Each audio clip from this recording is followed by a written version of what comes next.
Park में उपस्थित सभी भाइयों को बहनों को मेरा प्रणाम नमस्कार सभी का अभिनंदन। जय श्री राम, जय श्री कृष्णा, राधे राधे, गुड मॉर्निंग, वंदे मातरम, सुप्रभात। साथियों, प्रतिदिन की प्रकार श्रीमद् रामचरितमानस के पाठ के लिए मैं आप सबके मध्य में उपस्थित हूँ। आप सभी को सादर प्रणाम करती हूँ। आइए भगवान श्री राम जी का कीर्तन करते हैं। श्री राम जय राम, जय जय राम, श्री राम जय राम, जय जय राम, श्री राम जय राम, जय जय राम, श्री राम जय राम, जय जय राम, श्री राम जय राम, जय जय राम, श्री राम जय राम, जय जय राम। बोलिए भगवान श्री रामचंद्र जी की जय। अयोध्यापति भगवान श्री राम जी की जय। मर्यादा पुरुषोत्तम भगवान श्री राम जी की जय। लोकोत्तर पुरुष भगवान श्री राम जी की जय। बोलिए हनुमान जी महाराज की जय। बोलिए उमापति महादेव जी की जय। आयुध सब समर्थ के प्रभु निज आश्रम आन। कंद मूल फल भोजन दीन भगत हित गान। सियावर राम जय हरि जय जय शंकर हरि जय जय सिया राम जय जय हनुमान। मंगल भवन अमंगल हारी, श्रवण दशरथ अजर बिहारी। दीन दयाल विरज संभारी, रघुनाथ मम संकट भारी।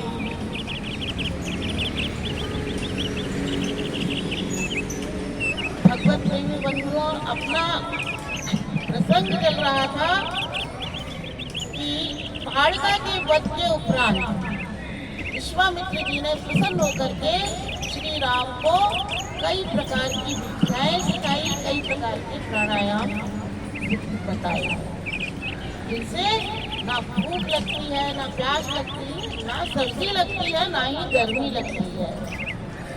और फिर उन्हें विभिन्न प्रकार के आयुध शस्त्रास्त्र भी दिए, जो विश्वामित्र जी के पिता ने जिनको उपजाया था, उत्पन्न किया था, उनके पास, और विश्वामित्र जी को जब राज्य की गद्दी पर आसीन किया तो उनको दिए थे। तो वो विश्वामित्र जी के पास थे, उन्होंने प्रेम सहित उनको सारे आयुध समर्पित किए। जब आयुध उन्होंने समर्पित किए तो रामायण में वर्णन आता है कि सारे आयुध मूर्तिमान होकर के उनके श्री राम जी के समक्ष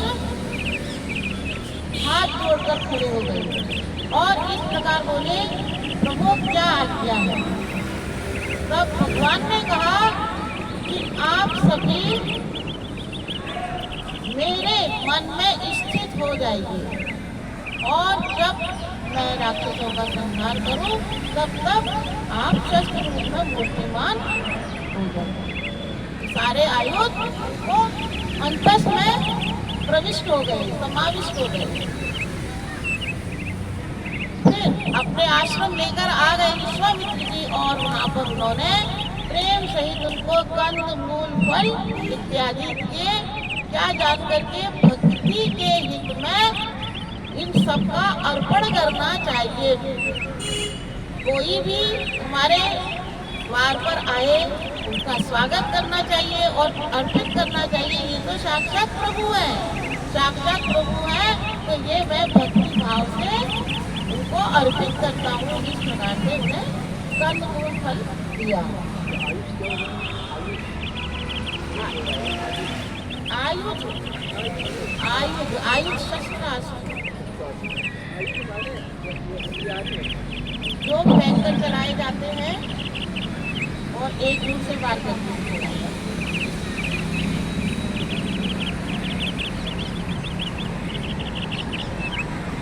अस्त्र को भयंकर चलाया जाता है और शस्त्र को हाथ में लेकर के वार किया जाता है।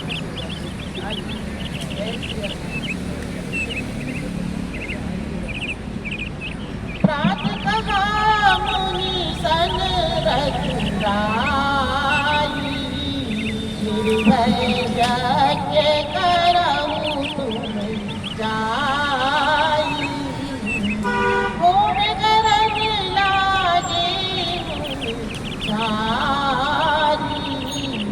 आप रहे मत की रखवारी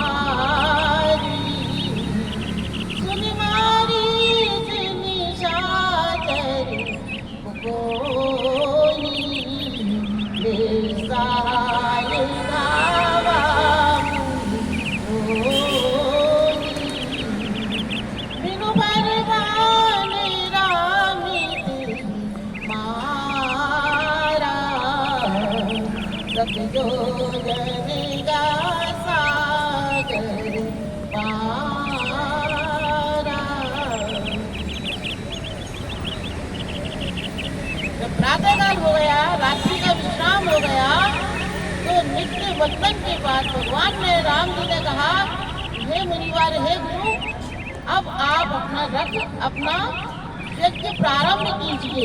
निर्भय होकर के अपना यज्ञ प्रारंभ कर दीजिए।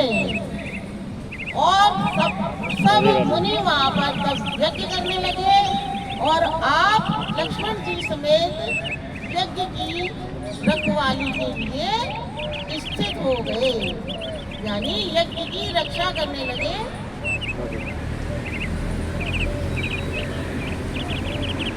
और जब वे यज्ञ की रक्षा कर रहे थे और इधर जब राक्षसों ने देख लिया, सुन लिया, मंत्रों का उच्चारण करते हैं, उससे पहले पाठ करते हैं यज्ञ से पहले, तो उनको पता चल जाता है यज्ञ होने वाला है। तो मारीच अपने सहायकों के साथ दौड़ करके आया और आकर के यज्ञ में विध्वंस करने लगा। तभी जैसे ही उसने यज्ञ में विध्वंस करना चाहा, वैसे ही बिना वर का बाण जो है श्री राम जी ने उस पर चला दिया। और जब चला दिया तो 100 योजन पार लंका के समुद्र में जाकर के गिर गिरा। मारीच 100 योजन पार लंका के समुद्र में जाकर गिर गया। और यही मारीच कौन बना था बाद में? मृग बना था।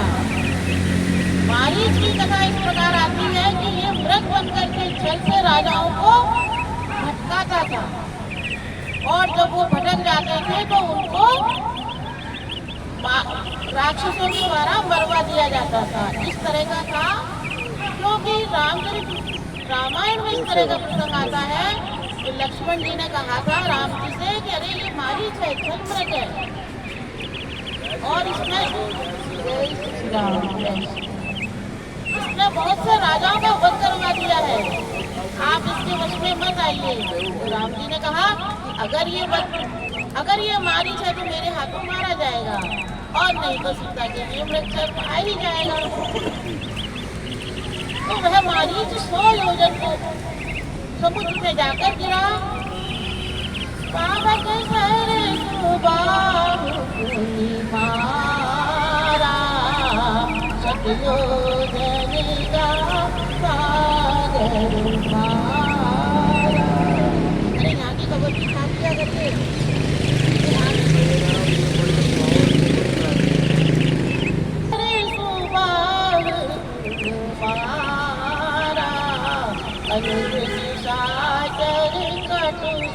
सहारा मारिया सूर्य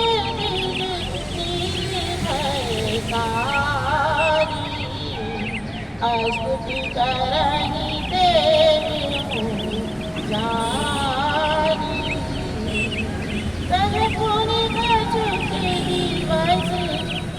बुराया रहे विप्र ने परताया।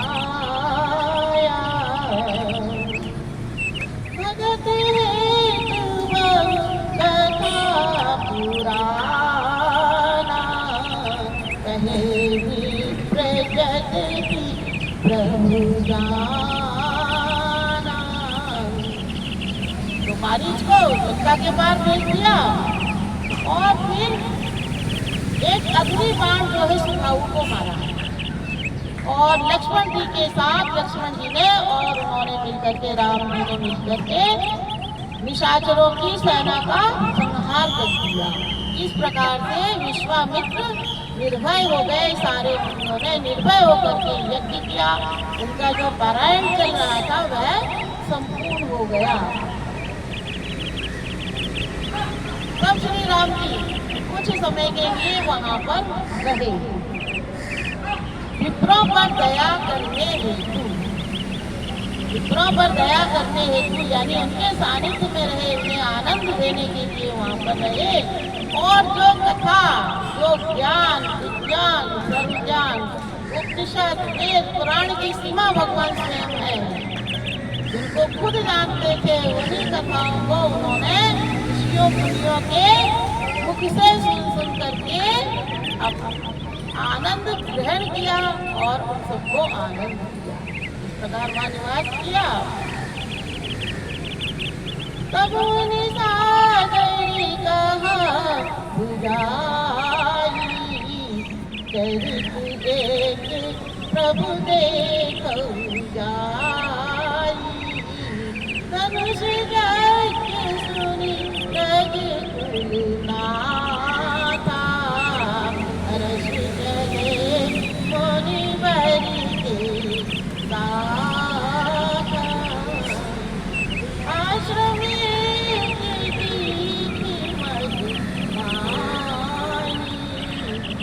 ब्रज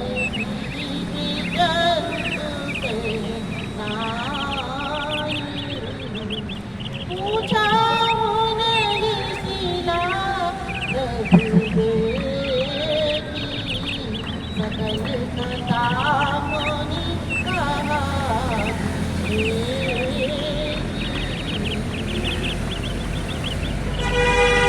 तब एक दिन मुनि ने कहा चलिए चलते हैं, अब नया चरित्र प्रभु देखते हैं, नया आगे क्या होने वाला है। क्योंकि विश्वामित्र जी को तो पता था कि यज्ञ हो रहा है। उन्होंने कहा कि देखो हे रघुकुल के स्वामी, धनुष यज्ञ हो रहा है, जनक जी धनुष यज्ञ कर रहे हैं। तब वे हर्षित होकर के मुनियों के साथ जनक को चलेंगे। जब जा रहे थे तो रास्ते में एक आश्रम दिखा। वहाँ पर ना तो कोई पक्षी था, ना पशु था, ना ही जीव जंतु था, कुछ भी वहाँ पर नजर नहीं आता था। एक सुनसान आश्रम था। और जब दृष्टि और आगे दौड़ाई तो देखा कि एक विशाल शिला वहाँ पे पड़ी हुई है। राम जी ने पूछा मुनिवर ये क्या है, ये शिला इतनी विशाल कैसे है? ये विशाल शिला तो एकदम नहीं आती है। तब मुनिवर ने सारी कथा, वह कथा किस प्रकार थी कि गौतम ऋषि की पत्नी जो अहिल्या थी, अत्यंत रूपवती थी, बहुत सुंदर थी। अब इंद्र जो था, कहते ना देवता है, ये जो देवता लोग होते हैं अपने ही बल से देव होते हैं। जैसे इस संसार में जन्म जब होता है, आत्म तत्व जब बिखरता है तो उसमें आप ये मान के चलिए एक लड्डू होता है, उसको हम पूरा करते हैं। कोई खेरा बड़ा होता है, कोई छोटा होता है, कोई बहुत सूक्ष्म होता है, कोई कण होता है। उसी तरह से इस ब्रह्मांड में जो आत्म तत्व जब बिखरता है तो उसमें कोई अधिक पावर का अंश होता है, कोई कम पावर का होता है। तो देवता लोग अपने पावर से होते हैं, अपने ही पावर से होते हैं। तो इनमें भी प्रकृतिगत दोष आ जाते हैं। तो इनको कितने दोष है? काफी दोष है इंद्र में। इंद्र ने कभी जो है अपने मन को संयमित नहीं किया, देवता होते हुए भी अपने मन को संयमित नहीं किया और अहिल्या पर मोहित हो गया। एक दिन जब ऋषि बाहर गए हुए थे स्नान करने के लिए, तो ऋषि का वेश, मुनि का वेश धारण करके वह अहिल्या के पास पहुंच गया और उसका सत नष्ट कर दिया। और जब लौट रहा था, रामायण में इस तरह की, रामचरितमानस में तो इतनी कथा नहीं आती है, रामायण में इस तरह की कथा आती है कि अहिल्या को पता था कि ये इंद्र है और उनको कहा कि इस रास्ते से निकल जाओ, अभी मुनि आने वाले। तो इस पर मुनि क्रोधित इसीलिए होकर के उन्होंने श्राप दिया। उसमें इस तरह आता है कि उसमें दोष था अहिल्या का, परंतु यहाँ ऐसा नहीं दिखाया है।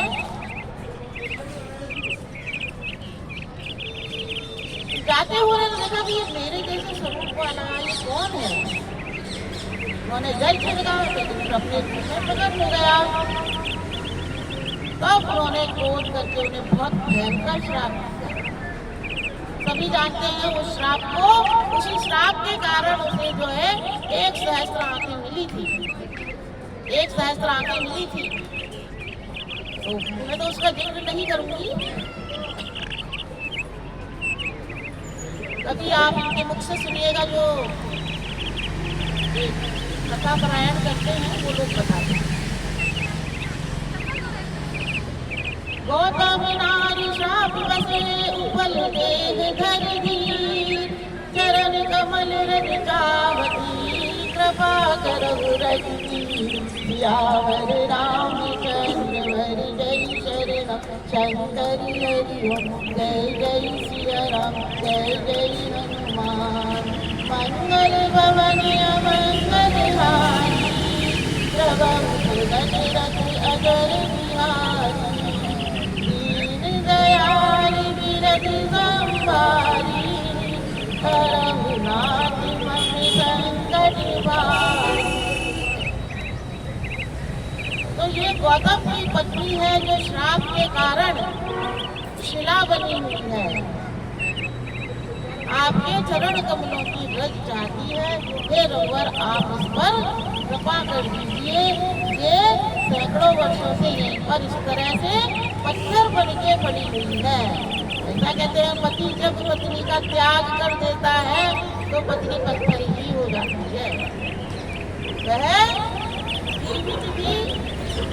भी है पर व्रत के समान ही है। तो पत्नी को कभी भी किसी भी दोष के कारण उसे त्याग नहीं करना चाहिए। अगर वह गलती करती है तो उसे बाला समझकर माफ कर देना चाहिए। और कोई भी स्त्री कभी स्वयं से पाप नहीं करती जब तक कोई मजबूरी ना हो। जब तक कोई मजबूरी ना हो स्वयं से पाप नहीं करती है।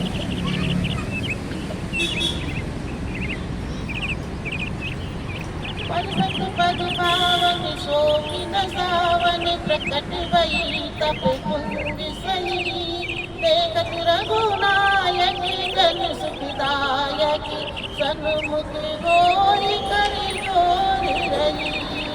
पर सत पद पावन शोभिन सावन, प्रकट भई तप कुंज सही, देखत रघुनायक जन सुखदायक, सन्मुख होई कर जोर रही।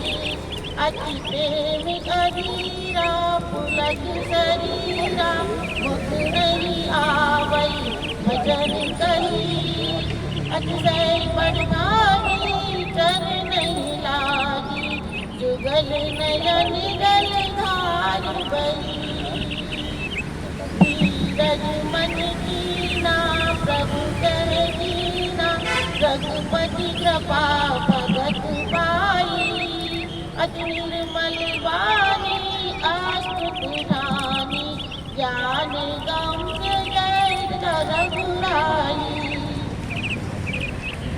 तो वह सब जैसे ही श्री राम जी ने शिला को अपने चरण से छुआ, वैसे ही वह तपस्वी के समान प्रकट हो गई। एक तपस्वी के रूप में अयोध्या प्रकट हो गई और श्री राम जी को देख करके उनके सम्मुख हाथ जोड़कर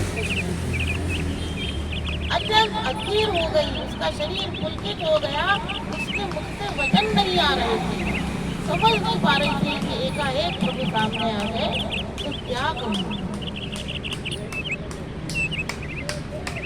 मन में विचारने लगी कि मैं अत्यंत बड़भागी हूँ और उनके चरणों में लग गई, चरणों में गिर पड़ी। उसके दोनों नेत्रों से जल की धाराएं बहने लगी। फिर उसने मन में थोड़ा धीरज किया, भगवान की स्तुति तो कर लूं, धीरज धारण किया और क्या इच्छा चाहेगी, हे प्रभु मुझे आपकी अविचल भक्ति का दान देगा। अविचल भक्ति का दान उसने भगवान से मांग लिया और अत्यंत निर्मल वाणी में स्तुति करने लगी। ज्ञान गम्य जय रघुराई, क्या कहा, हे ज्ञान के द्वारा जानने योग्य। आपको अंतर ज्ञान के द्वारा ही, यानी आत्मज्ञान के द्वारा ही जाना जा सकता है। आंखों से आपके उस मूल स्वरूप को नहीं देखा जा सकता, कानों से आपकी उस परावाणी को नहीं सुना जा सकता, आपकी अनुभूति को इस शरीर के स्पर्श से महसूस नहीं किया जा सकता। आपको तो ज्ञान के द्वारा आत्मा को आत्मा के द्वारा, परमात्मा को आत्मा के द्वारा ही जाना जाता है। आपकी जय हो। मैं नारी अपावन प्रभु जग पावन, रावण रिपुजन सुखदाई, राजी विलोचन भव वै मोचन, पाही पाही घर नहीं आई, मुनि श्राप जो दीना अति बल कीना, परम अनुग्रह में माना, देखूं परिलोचन हरि भव मोचन, यही लाभ शंकर जाना, प्रतिदिन की प्रभु मोरी मैं मति बोरी, नाथ न मानो पर आना, पद कमल परागा रस अनुरागा, मम मन मधुर करे पाना। स्तुति करती है हाथ जोड़ करके, क्या कहती है कि आप तो ज्ञान गम्य है प्रभु, मैं नारी हूँ। अपावन कहती है अपने आप को। नारी में इसमें शील भाव होता है कि मैं अपना हूँ, तो इस तरह के शब्दों का उपयोग करती है कि मैं अपावन हूँ। प्रकृति में कुछ ऐसा विधान बनाया गया है कि शारीरिक तौर पर पुरुष को सबल है और नारी को निर्बल कहा है, तो वह कहती है कि मैं अपावन हूँ इसी कारण, और आप अत्यंत पावन हैं, और जो रावण है संसार को दुख देने वाला है, आप इस संसार पर कृपा कीजिए, रावण का वध कीजिए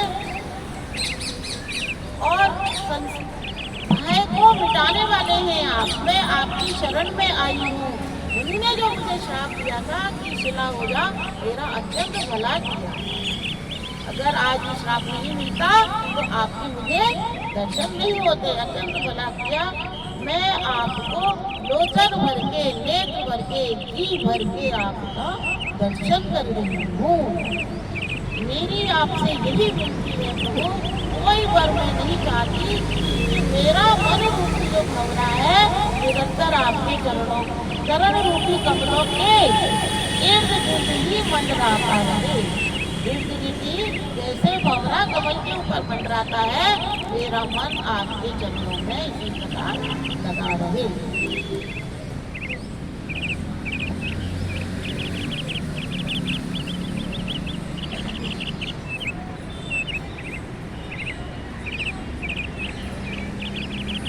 पद सुर सरिता परम पुनीता, प्रकट भई शिव शीश धरी, सोई पद पंकज गई पूजत अज मम सिर धरऊ कृपाल हरि एहि भांति सिधारी गौतम नारी बार बार हरि चरण परी जो अपमन पावा सो वर पावा ते पति लोक अनंत भरी अज प्रभु दीन बंधु हरि कारण रहित दयाल तुलसी सत गई बधू छाड़ी कपट जंजाल सियावर रामचंद्र जय शरणम शंकर हरि ओम जय जय सिया राम जय जय हनुमान मंगल भवन मंगल हारी द्रवहु दशरथि अजर बिहारी दीन दयालु विरद संभारी हरहु नाथ मम संकट पारी। आगे कहती है कि जिन कमलों से जिन चरणों से देव नदी गंगा निकली है और इस नदी को शंकर भगवान ने अपनी जटाओं में धारण किया है, दया करके कृपा करके उन प्रभु ने वह चरण जो है आज मेरे शीश पर रखा है। इतनी बड़ी बात हो गई। इस प्रकार वह बार बार उनकी स्तुति करके गौतम पत्नी अहिल्या चरणों में पड़ी और मनवांछित फल प्राप्त करके भक्ति का फल प्राप्त करके आनंद पूर्वक अपने पति के लोक को रामायण में वर्णन आता है। उसी समय जब गौतम ऋषि को पता चला तो वो वहां पर आ गए और आकर के उन्होंने भी प्रभु के चरणों में प्रणाम किया और फिर दोनों पति पत्नी आनंद पूर्वक अपने स्वर्ग लोक को श्रेष्ठ लोकों को चले। इस प्रकार तुलसीदास जी कहते हैं कि हे मन ऐसे दीन बंधु और शरण में आए प्राणी का कल्याण करने वाले प्रभु को छोड़ करके तो किस झंझट में पड़ा है, उसका भजन क्यों नहीं करता। अस प्रभु दीन बंधु हरि कारण रहित दयाल तुलसीदास सत तेज भजे छाड़ कपट जंजाल सियावर रामचंद्र जय शरणम शंकर हरि ओम जय जय सिया राम जय जय हनुमान मंगल भवन मंगल हारी द्रवहु दशरथि अजर बिहारी दीन दयाल विरद संभारी हरहु नाथ मम संकट पारी। बोलिए भगवान श्री रामचंद्र जी की जय। बोलिए हनुमान महाराज की जय। बोलिए उमापति महादेव जी की जय। हर हर महादेव। हर हर